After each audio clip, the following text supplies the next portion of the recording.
Ngayon nga guys, magluluto tayo ng shells. Ito yung ating ulam ngayon. Yan, luluto natin sa gata. Dahil gata, dapat merong kunting sili. At syempre, takpan natin. Saka habang niluluto natin, halu-haluin natin yung gata dun sa mga shells para maglasang gata talaga yung ating nilulutong shells. Yan guys, dahil nagutom tayo sa maghapon, kailangan masarap yung ulam natin. So yan, sarap.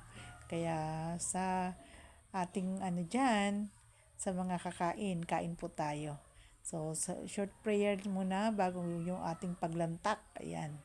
Kita nyo guys, sarap na sarap tayo. Since na yung ating mga kasama, andyan dun pa sa labas at busog pa naman sila. So, mauna na daw tayong kumain. Kaya yan guys, pakita ko sa inyo ang sarap ng ating ulam.